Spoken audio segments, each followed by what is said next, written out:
banished to isolation. Banished from the mortal world, Medusa was condemned to live in isolation on a desolate island. Her new existence was one of solitude and survival. Far removed from the life she had known, the island, shrouded in darkness and despair, became her prison. The once beautiful priestess was now a figure of horror, surrounded by the stone remains of those who dared to seek her out. Her sisters, Steno and Euryale, also transformed into gorgons, joined her in exile. Although they shared some of Medusa's monstrous traits, they did not possess her lethal gaze. Together, the sisters formed a formidable trio, each offering support and companionship in their shared exile. Despite her monstrous appearance, Medusa retained her inner strength and resilience. She adapted to her new life, learning to navigate her surroundings without harming herself. Her sisters,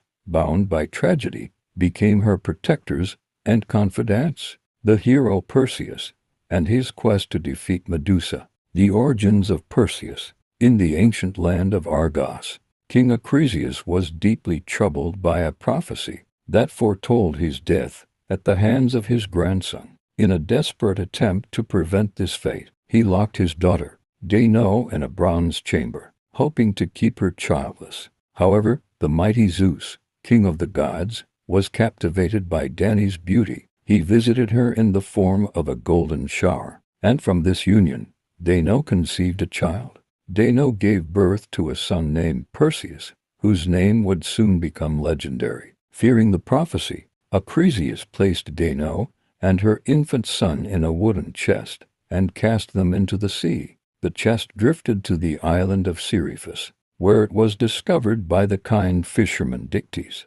Dictys and his wife lovingly raised Perseus, teaching him the ways of the world and the skills of a warrior. The challenge of King Polydex. As Perseus grew into a strong and courageous young man, the king of Seriphus, Polydex, took notice of Danae's beauty and desired her for his own. However, Perseus was fiercely protective of his mother and stood in Polydex's way. Seeking to rid himself of Perseus, Polydex devised a cunning plan. He announced that he was going to marry another woman and requested extravagant gifts from all his subjects. Perseus, having no wealth, bravely offered to bring the king the head of Medusa, one of the fearsome Gorgons. Polydex eagerly accepted the offer, believing the task to be impossible. He was certain that Perseus would perish in his quest. Undeterred, Perseus set out on his perilous journey, determined to